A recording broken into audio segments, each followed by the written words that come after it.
بڑا سبق آموز واقعہ ہے کہ والدین کی خدمت، خاص طور پر ماں کی دعا، انسان کو وہ مقام عطا کر دیتی ہے جو بڑے بڑے عابدوں کو بھی نصیب نہیں ہوتا۔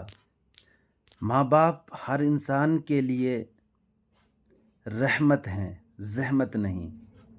ایک مرتبہ حضرت موسیٰ علیہ السلام نے اللہ تعالیٰ سے پوچھا، یا اللہ، جنت میں میرا ساتھی کون ہوگا؟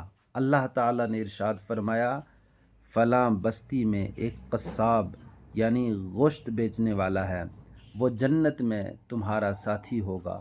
حضرت موسیٰ علیہ السلام بڑے حیران ہوئے کہ ایک عام قصاب اللہ کے پیغمبر کا ساتھی کیسے ہو سکتا ہے؟ آپ اس شخص کی تلاش میں نکلے اور اسے تلاش کر لیا، ڈھونڈ لیا۔ آپ نے فرمایا کہ وہ شخص سارا دن گوشت بیچنے میں مصروف رہتا ہے۔ جب رات ہوئی تو وہ اپنے گھر کی طرف روانہ ہوا۔ حضرت موسیٰ علیہ السلام بھی اس کے پیچھے چل دیے۔ گھر پہنچ کر اس شخص نے سب سے پہلے کھانا تیار کیا، پھر اس نے اپنی بوڑھی ماں کو، جو بہت ہی کمزور خاتون تھی، ان کو لایا اور انہیں اپنے ہاتھوں سے کھانا کھلایا، پانی پلایا، ان کا لباس تبدیل کیا۔ وہ عورت کچھ گنگنا رہی تھی، جسے سن کر وہ نوجوان یعنی وہ قصاب گوشت بیچنے والا بڑا خوش ہوا اور مسکرانے لگا۔ حضرت موسیٰ علیہ السلام نے اس سے پوچھا کہ یہ ضعیف خاتون کون ہے اور یہ کیا کہہ رہی ہیں؟ نوجوان نے جواب دیا کہ یہ میری ماں ہیں، میں سارا دن ان کی خدمت کرتا ہوں، جب میں ان سے فارغ ہوتا ہوں تو یہ مجھے دعا دیتی ہیں کہ اے اللہ، میرے بیٹے کو یعنی قصاب کو جنت میں حضرت موسیٰ علیہ السلام کا ساتھی بنانا۔